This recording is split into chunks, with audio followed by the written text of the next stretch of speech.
नमस्कार, मैं आरबी सिंह यादव और आप देख रहे हैं मेरा YouTube channel RB Singh Yadav editor. आज हम जालबाग के मसले पर एक बार फिर आपके सामने हैं। ये एक बहुत बड़ी बात होती है कि जिसका कानून में भरोसा होता है उसे कोई हरा नहीं सकता, क्योंकि जहाँ कानून साथ देता है वहाँ ऊपर वाला भी साथ देता है। आज जालबाग के साथ भी कुछ ऐसा ही हुआ है। जिला प्रशासन ने पिछले महीने जो तोड़फोड़ करी जालबाग के चक रोडों पर, खेतों पर, उसको लेकर के 2 जगह पर स्थगन आदेश था और इस मामले में अदालत ने आज स्थानीय प्रशासन के खिलाफ स्थगन आदेश के बावजूद भी कंटेम्प्ट ऑफ कोर्ट के नोटिस जारी कर दिए। बाकी इसकी व्याख्या मेरे साथ हैं सुरेखा यादव, राधास्वामी सत्संग सभा से जुड़ी हुई हैं और वो पूरी बात बताएंगी और मैं उनसे सवाल भी करूंगा और वो उन सवालों का जवाब भी देंगी।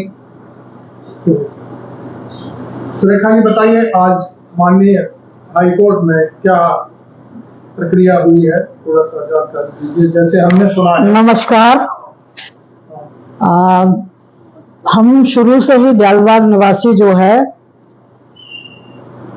कोर्ट के ऊपर पूरा भरोसा करते आ रहे हैं हमेशा से, लेकिन शायद जो है पुलिस प्रशासन को कोर्ट के ऊपर भरोसा नहीं था। वो अपनी मुट्ठी में पूरा कानून लेके चलने की बात सोच रहे थे। जब जब इस तरह की घटनाएं हुई हैं तब तब पुलिस प्रशासन ने जबरदस्ती बुलडोजर लेके, जेसीबी मशीन लेके तोड़फोड़ करी है और चलने से पहले वो कागजों को देखना भी पसंद नहीं करते हैं। उनको बताया भी गया 2 चेक थे, एक लालगढ़ी का 205 नंबर है और एक चेक है जो नहर की पट्टी है हमारी 330 नंबर पे। इन पे ऑलरेडी स्टे चल रहा था हाई कोर्ट से और ये बताया गया था। जब उनसे बातचीत भी चल रही थी, चाहे वो लड़ रहे थे, झगड़ रहे थे, तोड़फोड़ कर रहे थे, तब भी बराबर अधिकारियों ने बताया कि आप ये गलत काम कर रहे हैं, ये इस पे स्टे है, ये कोर्ट ऑफ कंटेम्प्ट हो जाएगा। लेकिन गूंगे बहरों की तरह से जिस तरह से उन्होंने कार्रवाई करी है वो कुछ सुनने को तैयार नहीं हुए। उसका नतीजा आज माननीय न्यायालय, माननीय हाई कोर्ट ने उनको बता दिया है कि आपने जो कोर्ट के आदेशों की धज्जियां उड़ाने की कोशिश करी है तो उनको नोटिस इश्यू हो गया, उनसे जवाब मांगा जा रहा है कोर्ट ऑफ कंटेम्प्ट का कि आपने ऐसा क्यों किया। अब ये पुलिस प्रशासन जवाब देगा और इसको आगे आके अपनी चीजों के लिए बताना पड़ेगा कि ये इतनी बड़ी गलतियां क्यों करता है, गलतियां करने से पहले सोचता क्यों नहीं है, किस बहकावे में आके करता है, किसके कहने पे करता है, क्या कारण है। हम कोई आरोप नहीं लगाना चाहते, लेकिन कहीं ना कहीं कुछ ऐसी कमियां हैं प्रशासन के अंदर जो हम तो स्पष्ट नहीं करना चाहते, लेकिन माननीय न्यायालय जरूर उनसे पूछेगा कि आपने ऐसा क्यों किया है। इन दोनों पर स्थगन आदेश था हाईकोर्ट का जी। तो जहां तक मैंने देखा है उस इलाके को, दोनों जगह कॉलोनाइजरों की जमीनें हैं। शायद इनके प्रेशर में और कॉलोनाइजरों के हिसाब से ही ये सारा पूरा दारमदार चल रहा था कि यहाँ तोड़ो, वहाँ तोड़ो, यहाँ रास्ता बनाओ, वहाँ रास्ता बनाओ। लेकिन इन दोनों जगह पर स्थगन आदेश होने के बावजूद भी ना तो प्रशासन ने और ना ही पुलिस के अधिकारियों ने इस पर कोई तवज्जो नहीं। देखिए, मैं आपको बता दूं, मेरे सारा नॉलेज में है शुरू से लेकर सारा मामला जितना भी है। नहर जो 1935 से हमारे जालबाग के पास है, जिसके अपनी जमीन में बनाई गई नहर है। अपनी जमीन में अपने खेतों की सिंचाई के लिए नहर को हमने जगह दी थी कि जिससे हमारी खेतों की सिंचाई हो सके और हमारा जो है फसलें सही तरीके से उनका विकास हो सके। सरकार की परमिशन। लेकिन ये बात अभी 5-6 साल पहले भी ये घटना इन्होंने करी। एसीएम पहुंचे, एसीएम फर्स्ट, जिनसे हमारी डायरेक्ट बात हुई, एसडीएम पहुंची, तहसीलदार पहुंचे।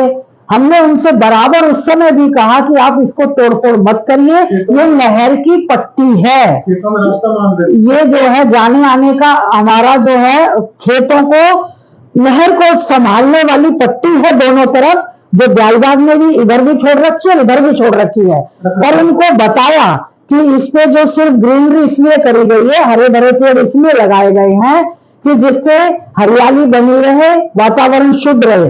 लेकिन इन्होंने 4-5 साल पहले भी इस तरह की घटना करी, और घटना करने के बाद में जेसीबी लेके तारों की जो फेंसिंग थी उसे तोड़ते हुए घुस गए, और हरे भरे पेड़ों को भी तोड़ा इन्होंने, और उसके बाद जो है इन्होंने तोड़ के नुकसान करके बाहर निकले। हम राष्ट्रीय सत्संग सभा के लोग, सेक्रेटरी, सभा मेंबर, सब लोग क्यों कहते रहे कि देखिए ये कागज हैं, ये हमारी प्रॉपर्टी है, हमने सरकार को अपनी जमीन देके नहर बनवाई है, इसे तोड़ने का अधिकार नहीं है। लेकिन उन्होंने एक नहीं सुनी, और जो लोग विरोध कर रहे थे उन्हें उठा के थाने में ठूस दिया, जिसके लिए हम लोगों को अपने हक के लिए लड़ना पड़ा। 3 लोग जो बंद रहे सुबह से लेकर शाम तक बिना किसी सूचना के, हालांकि वो तो चलते हुए लोग थे सत्संगी, उनका कोई इन्वॉल्वमेंट भी नहीं था, लेकिन उन्होंने जो पकड़ में आया वो बंद कर दिया। हम बराबर ये बात कहते रहे, एसडीएम से भी रिक्वेस्ट करी, एसीएम से भी करी कि कागज देखिए आप, ये जो है राधा स्वामी सत्संग सभा की जमीन में बनी हुई नहर है, इसको आप ऐसे नहीं तोड़ सकते हैं। लेकिन इन्होंने कुछ नहीं सुना, और लाठियां भांजी और डराया धमकाया, बंदूकें लेके लोग खड़े हुए थे कि गोली मार देंगे कोई सामने आएगा, तो बहुत कोशिश करी। हमारे पास उस समय भी कोई चारा नहीं था, हम माननीय न्यायालय के पास उपस्थित हुए, हमने अपनी बात रखी, सारे कागज बताए, माननीय न्यायालय ने उस पर स्टे किया। स्थगन आदेश देने के बाद में अब वो ऐसे ही था। इसी तरह जो 205 है आपका जी, वो लालगढ़ी वाला, वहां भी है जबरदस्ती खेतों में होकर रास्ता मार रहे थे शायद, असल में हाँ, जो लोग इस तरह की बातें कर रहे हैं, ऑलरेडी लालगढ़ी गांव के लिए एक रास्ता है, चक रोड है उनके आने जाने के लिए, आज बिल्कुल सीधी सड़क है, पक्की सड़क बनी हुई है, और उनको कोई तकलीफ नहीं है। वो वहां के ग्रामीण वासी आराम से जा रहे हैं, आ रहे हैं, और आगे क्रॉस करके सिकंदरपुर तक सड़क बनी हुई है। उन सारी सड़कों पे आराम से लोग आते हैं, जाते हैं, कोई परेशानी नहीं है। परेशानी तब खड़ी होती है कि गांव वालों की जमीन खरीद के कॉलोनाइजर और बड़ी बड़ी जो है कॉलोनियां बनाना चाहते हैं, फिर वो उम्मीद करते हैं कि दयालबाग की जमीन पड़ी दिख रही है, इसमें हमें रास्ता मिल जाए, जो कि रास्ता मिलने की कोई वो तो हो ही नहीं सकती, क्योंकि दयालबाग की जमीन है, वो कैसे रास्ता दे दिया जाएगा। अगर दयालबाग के लोग अपने ट्रैक्टर, ट्रॉली, अपने जो भी सामान खेती के हैं ले जाते हैं सड़कों पे से, तो ये तो उनका अपना पर्सनल मैटर है, इसको तो दे नहीं सकते। ये बात भी हमने प्रशासन के लोगों को बताई, समझाने की कोशिश करी, उनको दिखाया कि कोर्ट ऑफ कंटेम्प्ट हो जाएगा, स्टे है इसमें, लेकिन उसके बावजूद भी वो नहीं माने, और उनका जो है बुलडोजर चलता रहा और तोड़फोड़ कर दी, और इतना नुकसान किया है दयालबाग की प्रॉपर्टी का उन्होंने, जिसकी भरपाई अब हम माननीय न्यायालय से ये उम्मीद करते हैं कि करोड़ों की जो नुकसान किया है उसकी भरपाई पुलिस प्रशासन से ही दयालबाग को कराई जाए, तभी वो जो है खड़े हो पाएंगे। क्योंकि इस तरह की जो हरकतें, और मैं कहती हूँ ये तो एक तरह से सरासर गुंडई है, मैं तो ये शब्द इस्तेमाल करूंगी, क्योंकि मुझे ये दिख रहा है कि एक रिक्वेस्ट कर रहे हैं आदमी, प्रार्थना कर रहे हैं, कागज दिखा रहे हैं, कागजों को फेंक दिया जाता है सिर्फ इसलिए कि कहीं ना कहीं कोई ना कोई झोल जरूर है।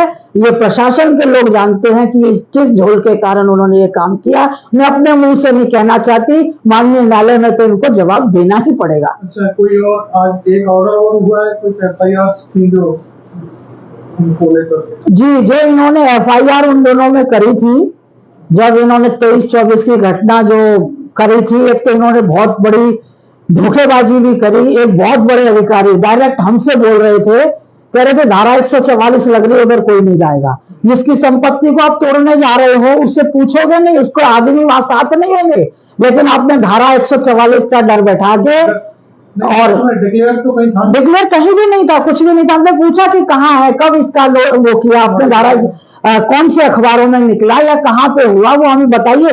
बोले हम इसको कुछ नहीं बताना चाहते। हमें सीधे सीधे ये जवाब दिया गया कि हम आपको कुछ नहीं बताएंगे। जो लोग पूछ भी रहे थे उनको मना कर देते थे, डंडे के जोर पे, लाठी के जोर पे, बंदूकों के जोर पे हड़का देते थे कि भागो यहाँ से, धारा 144 लगी हुई। हमें बड़ी तकलीफ हुई इस बात को सुन के कि पुलिस के प्रशासन के लोग ऐसे कैसे कर सकते हैं, है ना। उनको तो सारे कानून के बारे में मालूम है। ये जिस इसमें हाँ डॉक्टर थे वो, और और एक आध वर्षता और करी। थाने के जो सब इंस्पेक्टर लेवल का एक बंदा था, बदतमीजी करने लगा, लेडीज को धक्का देने लगा, हमारे साथ नहीं करी। तो हमने तो कह दिया, मैंने कहा हमें आप टच नहीं कर सकते, आप जो बात कर रहे हैं महिलाओं से, महिला पुलिस से बात कराइए, आप भी टच कर सकते हैं। हमें ये डांट कहना पड़ा उस समय, क्योंकि हमारे साथ इस तरह की हरकतें हुई हैं। तो ये सारी FIR क्या एक जगह? हाँ, अब इसको जो है माननीय न्यायालय ने बड़ी गंभीरता से सुना है आज, और इसमें ये आदेश पारित किया है माननीय न्यायालय ने कि सारी FIR जितनी है उनकी सुनवाई मंगलवार को न्यायालय में होगी, क्योंकि सारी फाइलें जो जितनी पहले 3 FIR करी थी, जबरदस्ती भूमाफिया शो करने की कोशिश करी थी, बाद में ऐसे लोगों के खिलाफ FIR कर दी गई जिसको सुन के बड़ा अजीब सा लगता है। एक अखबार के जो एडिटर वहां मौजूद थे, वो वहां खड़े होकर पूछ रहे थे, उन्होंने उनका नाम भी FIR में ले दिया, RV सिंह यादव जी का नाम भी FIR में ले दिया, और ऐसे कई लोगों के नाम ले दिए।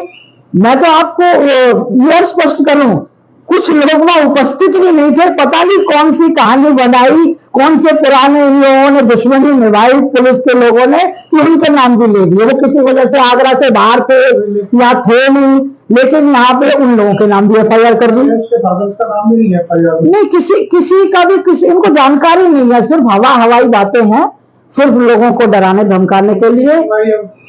मंगलवार को हाईकोर्ट में होगी, जहां इनसे पूछा गया कि आपने किस बेस पे जो है FIR कर दी गई है, इनसे सवाल पूछा जाएगा। और सच्चाई ये है कि वाकई में कितने लोगों को इस चीज की जानकारी नहीं थी, जब उनको सुबह अखबारों में पढ़ने को मिला कि अरे ना, उनका नाम भी FIR में है, उनका नाम भी FIR में, तो लोग सोचने लगे जब हम उस जगह मौके पे मौजूद भी नहीं थे तो भी तो FIR में नाम लिखवा दिए। तो ये इस तरह की भ्रामक बातें, इस तरह की कानून के खिलाफ बातें कानून को संभालने वाले लोग करेंगे तो फिर क्या होगा, सोचिए देश में। आप देख रहे थे मेरा YouTube channel RV Singh Yadav. आप इस चैनल को सब्सक्राइब जरूर कर लें, क्योंकि सब्सक्राइब नहीं करेंगे तो मेरा अगला वीडियो आप तक आसानी से नहीं पहुंच पाएगा, आपको खोजना पड़ेगा। लिहाजा आप इसको शेयर भी करें, क्योंकि ये माननीय अदालत का 2 फाइलों पर आदेश हुआ है और कंटेम्प्ट किया है प्रशासन ने। तो आप इसको शेयर करके दूसरे लोगों तक भी पहुंचाएं, इससे सबको पता चले कि भाई कानून का राज जिंदा है और कानून सर्वोपरि होती है। संविधान बाबा साहब का संविधान है, वो सबसे ऊपर होता है। किसी की गुंडई, बदमाशी या धीना मुश्ती या जो कुछ भी कह लो, वो नहीं चल पाएगी। सुरेखा जी मेरे साथ थी, उन्होंने बड़ा बारीकी से इस सारे मसले को जो ऑर्डर हुआ है हाई कोर्ट का बताया, और मैं इसी के साथ मैं ये वीडियो बंद कर रहा हूँ। Thank you very much Surekha ji, नमस्कार।